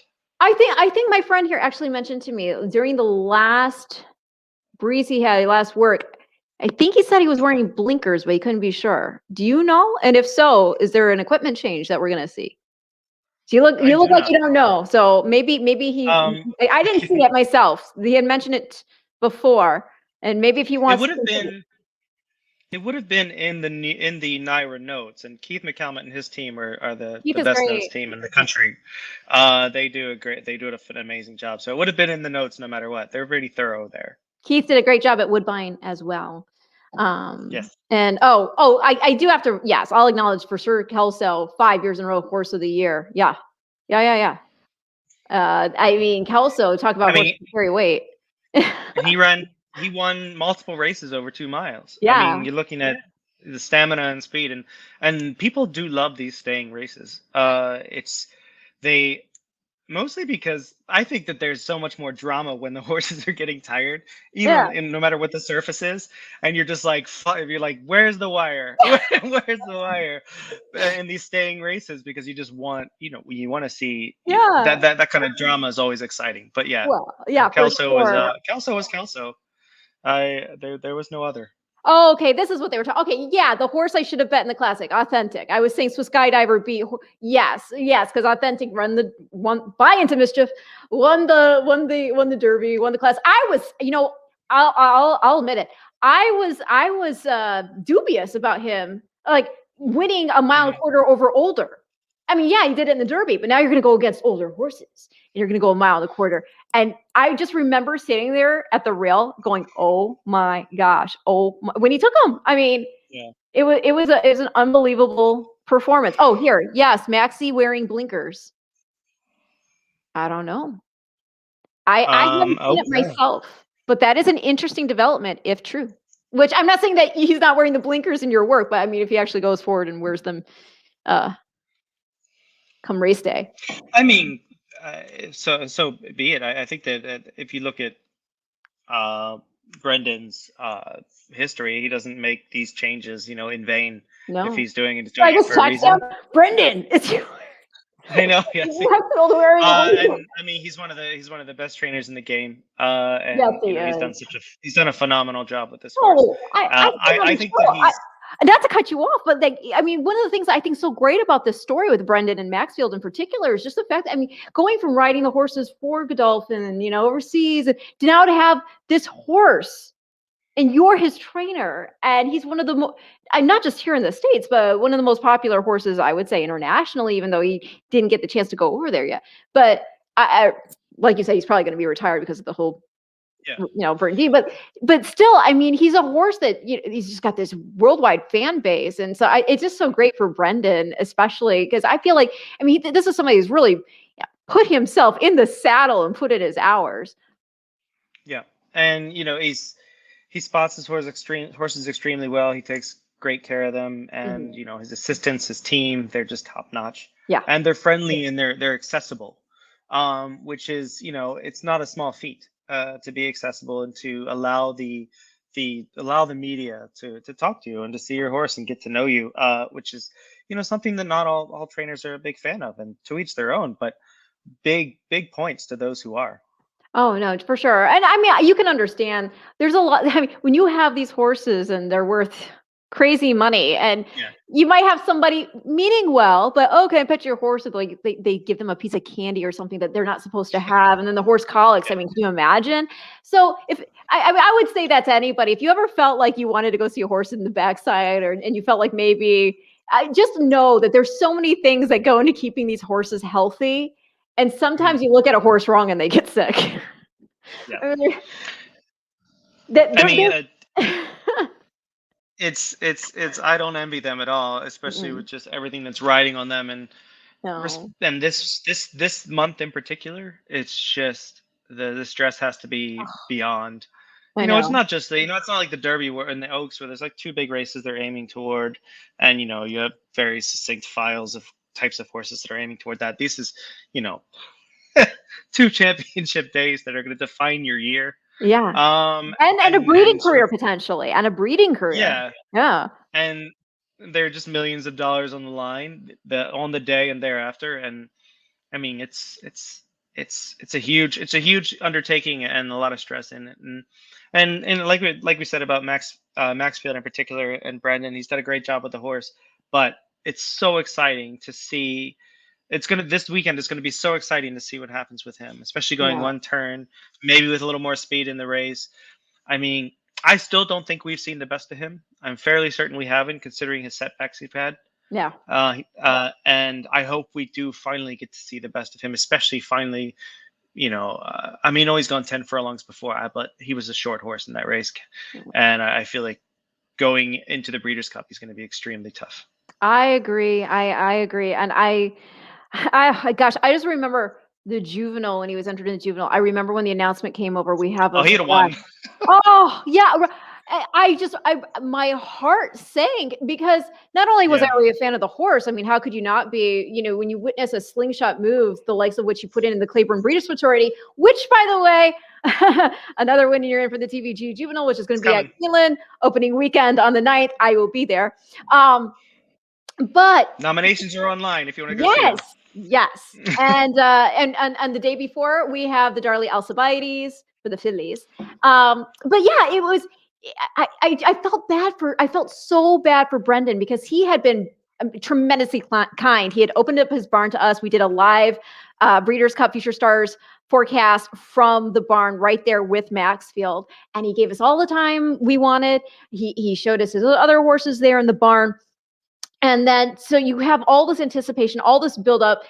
This is your first Grade 1 winner, and then that happens, and it's just. I mean, the crestfallen, but he took it so in stride. I remember seeing him after the announcement, and these horsemen, they have to, right? Because you got to get up you got to keep the barn going. You got to get up the next day and get right back to it. But I think his patience and his horsemanship, you see the fruit of that being bore out in a horse like Maxfield, producing, or putting in just quality performance after quality performance.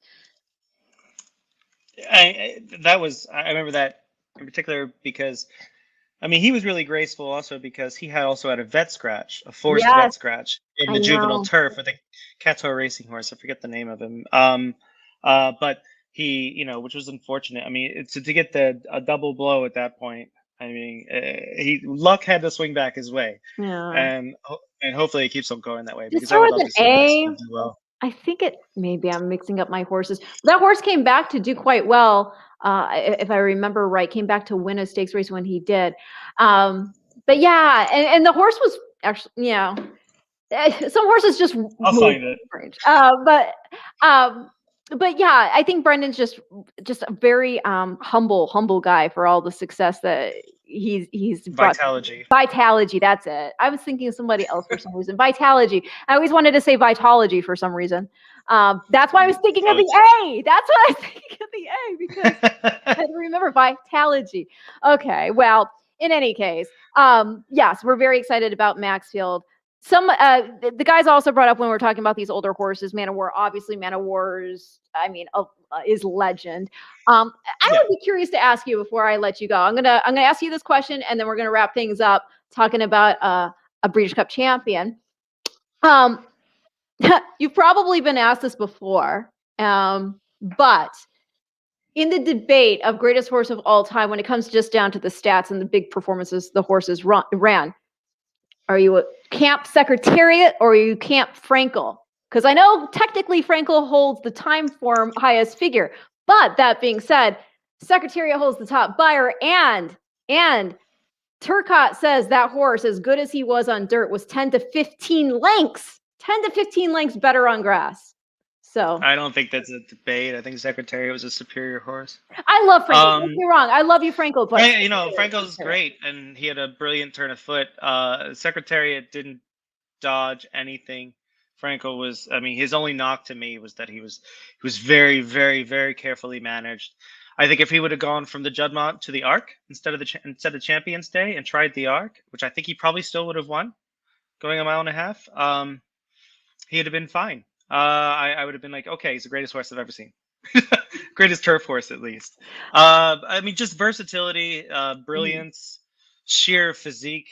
I don't think there was another horse like Secretariat. I don't think there ever will be. And fellow Pedigree here, don't we also, for so long you hear, oh, he never recreated himself.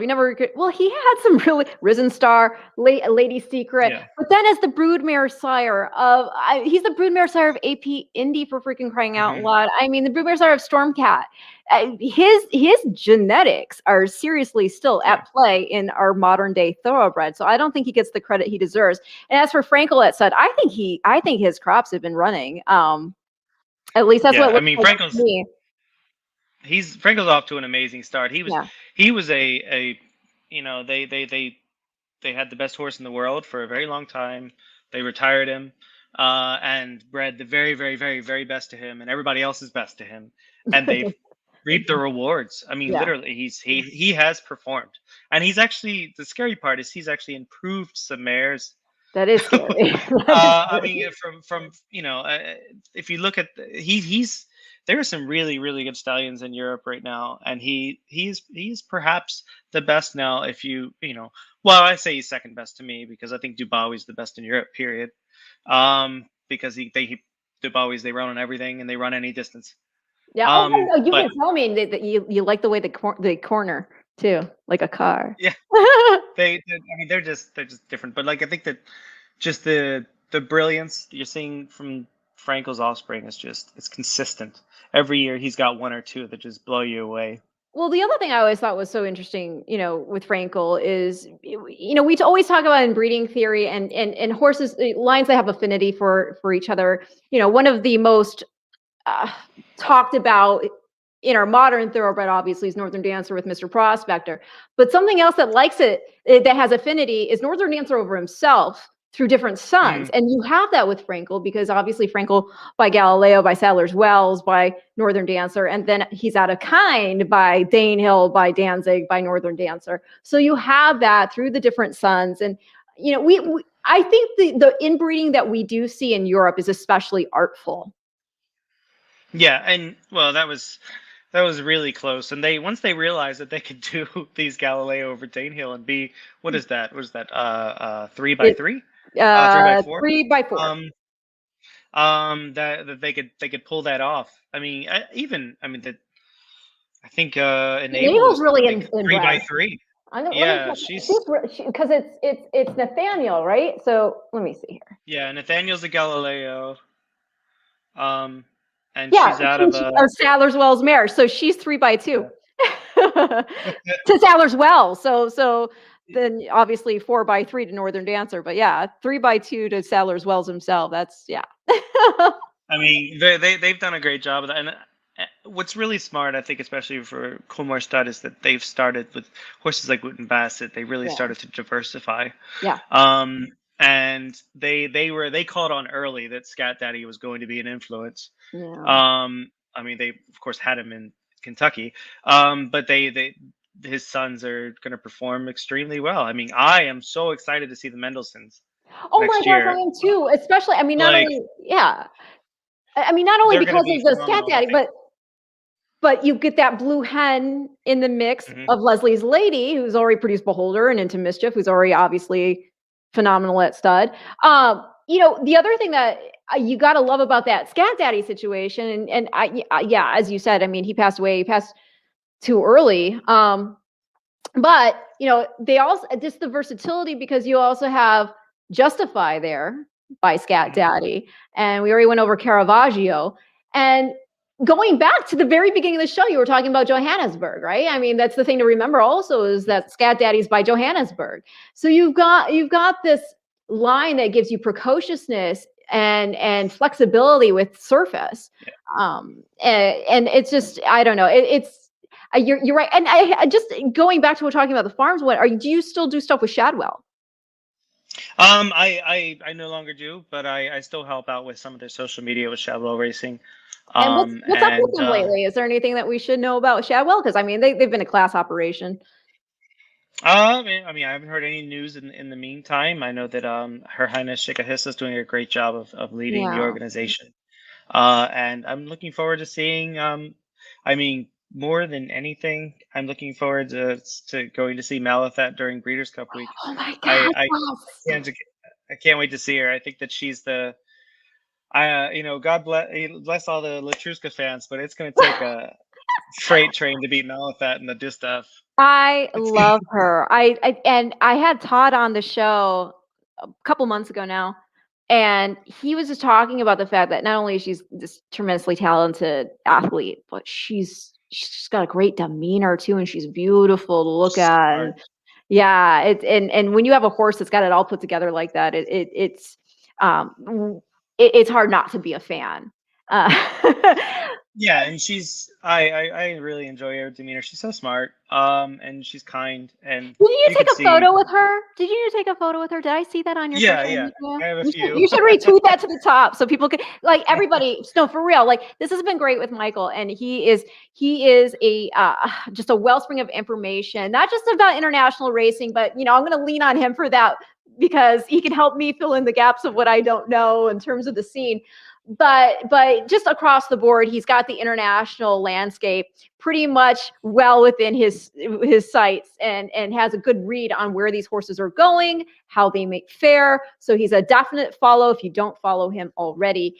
And then again, like, you're going to be at the ARC, so I'm sure we're going to get some great social media snaps and videos from your trip, right? Yeah, I mean, I'm going to be all over it. It's just so exciting there, and Paris-Longchamp is such a beautiful place. I mean, I just retweeted it up to the top. Yes, good. But back to Malathat, I'm so looking forward to her, because I actually, if any other year, I would run her in the Classic. I just think that she's probably 2 or 3 lengths better at a 1.25 miles. This is whether or not that's good enough to compete against the boys. We don't know, and she's such a big girl that she might even be better next year. What's your take on Nick's go? I think there's enough pedigree in there that he could get a 1.25 miles. The question is, does he get away easily? Yeah, that's the only question. I feel like look at what Hot Rod Charlie just did too. I mean, like, that horse can show speed if he wants, and if he's breathing down the neck, and you have some other horses in there potentially. I know Nick's both the fastest of the fast, but still, if you're being bothered, he is. And his speed figures, they back it up. I feel like he's not going to get away with an easy run of it. I'm really interested to see what happens next, or in 2 weeks, whether or not Mishriff runs at Champions Day, because I think if Mishriff skips the Champions Day with too soft a ground, I bet they take him to Del Mar. Do you not to interrupt? I think he'll. win. Do you let's see if he'd win the because here's the thing. I heard Gosden talking about how he's probably better at a mile and a quarter, but then still talking about going to turf, and I'm like, but if mile and a quarter, why don't you? Yeah, Classic. I think But I who think might have that questioned? It's Gosden. I mean, I'm like not he's questioning got a better anything. chance. He talked about the stretch being too short for him, Oh, but okay. you go back and watch the Saudi Cup. This horse has so much speed. He was able to stay within 3 lengths of what was essentially a 45, and they break from the post. So like the splits the splits aren't the same, but they're basically going about 45 and 109. And he's within 2 lengths of them. Like, this horse is fast, and he has stamina, and he runs on anything. And he has, if you talking about pedigrees, if you look at Mischief, he has so much dirt influence in there, and he loves soft ground, and I love soft ground horses. He doesn't like heavy ground. He doesn't like bottomless ground, which is a totally different thing from soft. It's a different feel. It has no bottom to it at all. Hence the name. I feel like soft ground horses take to dirt well. Yeah, I think that would make a lot of sense.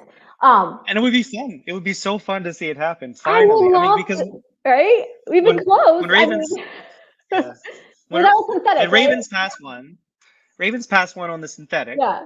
And Ravens Pass he's actually his dam sire, is Mistress dam sire, Which is fun.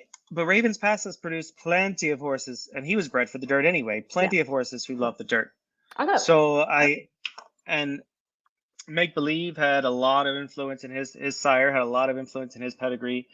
I just think maybe I'm wishful thinking, but I feel like this horse is consistently backed it up. No, you know what I mean? Like, oh yeah, for sure. And I would love to see that. And can you imagine the resume then? Also, Yeah. I mean, it would be unbelievable to go in there with that type of. And oh my gosh, this brings us right back to the top again, because talking about Mishrif, he's tail female to Rafa, so it's the same family of Invincible Spirit and Kodiak.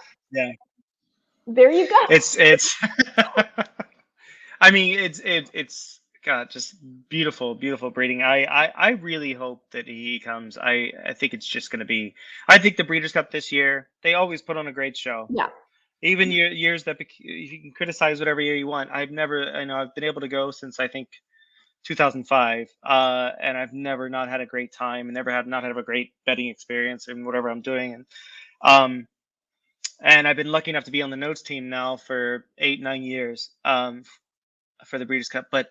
It's just this year in particular, Del Mar puts on a great show. The weather is reliable. The venue, it's just, and the horses coming together. It's just setting up for just an exciting 2 days. Yeah. And nobody can really, everybody's coming to the big dance, and I'm excited to get there. Oh, I think the betting opportunities also. I mean, just from trying to make some money, it's going to be great because you have so many horses. Everybody's going to try to take their shot, and in any division. The Japanese are coming. Oh my goodness! I mean, come on. Is there a Love's horse? Only You? I'll tell you that Love's Only You is going. If she runs, she'll win the Filly and Mare Turf. Oh, okay. You heard it here first. Like, if it happens, I'll have to clip this out and be like, dude, Michael told me. But if she's washing out during the week, I take it all back.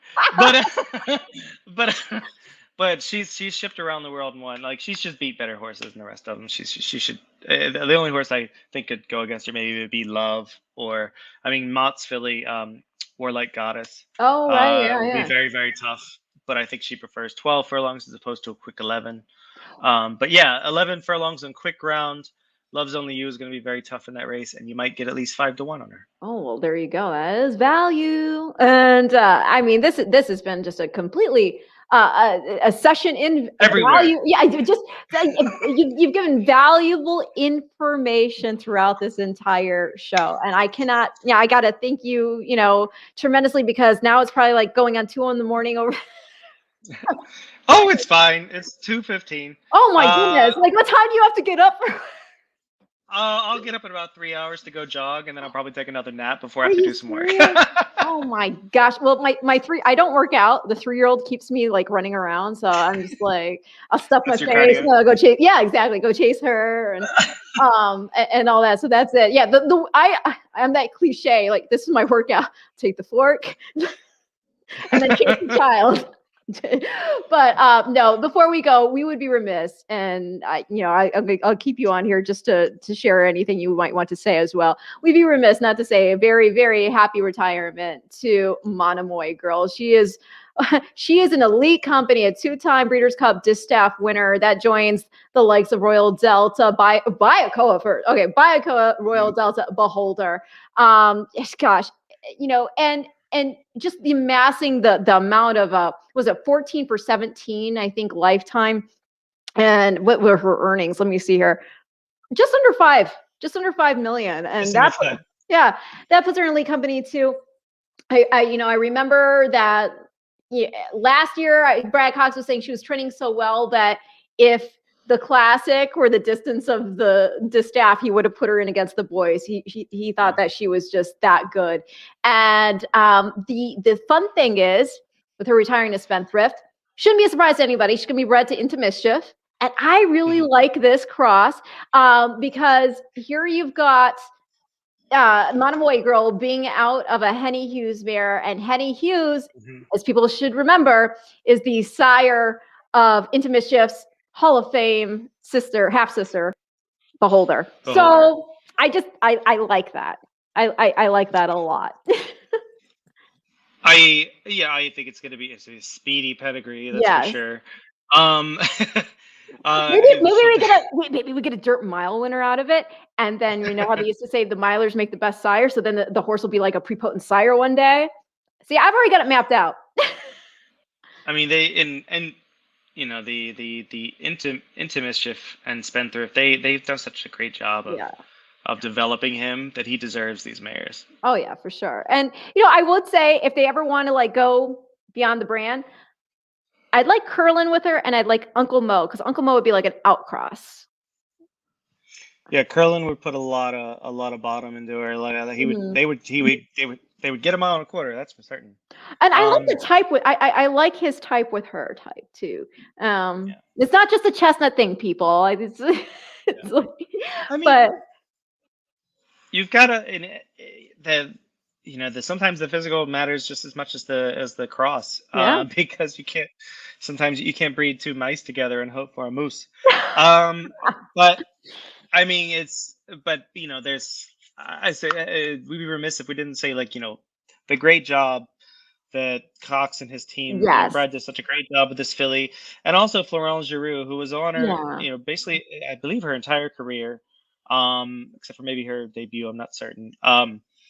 And he rode her with so much confidence. He put her in the right spot all the time. He wasn't afraid to keep her to clear a little bit wide, just keep her happy. He rode her race every single time, and it was extremely admirable.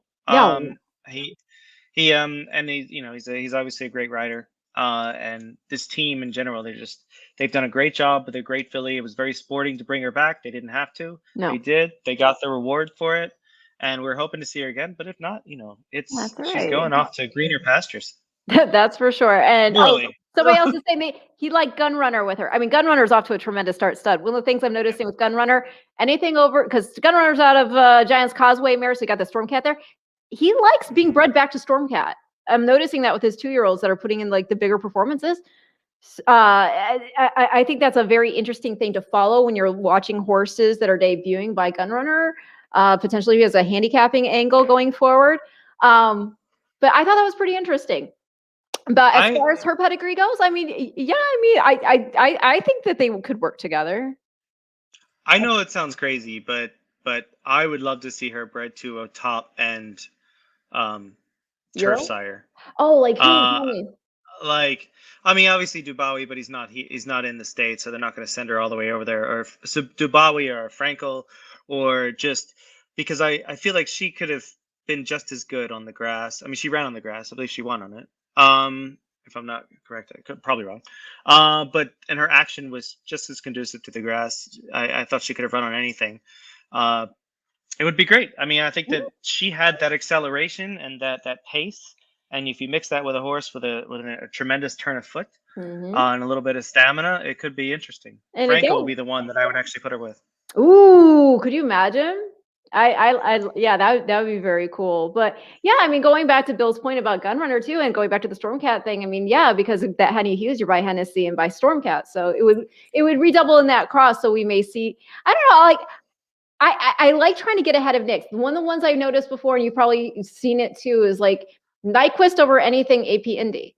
Whether it's AP Indy himself, Bernardini, any of like it. There's something there. There's that affinity. So yeah, Candy Ride would work too. Yeah, but I especially because he's saying he's questioning Candy Ride. So yeah. So in any case, I've kept you long. You got to get up in like 3 hours.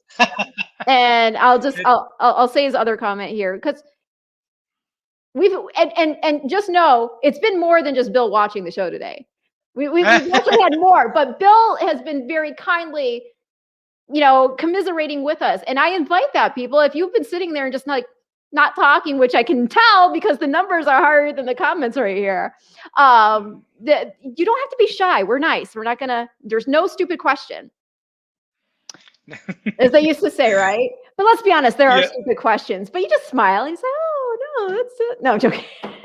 Yeah, I mean, to dive in and say what you got to say. I mean, and make sure you guys follow along coming up. We have obviously ARC weekend, a huge weekend on in the States, obviously. But if you want to follow along with what I'm doing on Adolphson Racing, I will be posting as much as I can at Longchamp on Sunday. That's awesome. And also I'll be posting on the Breeders' Cup Twitter as well. You'll see lots of videos in the parade ring.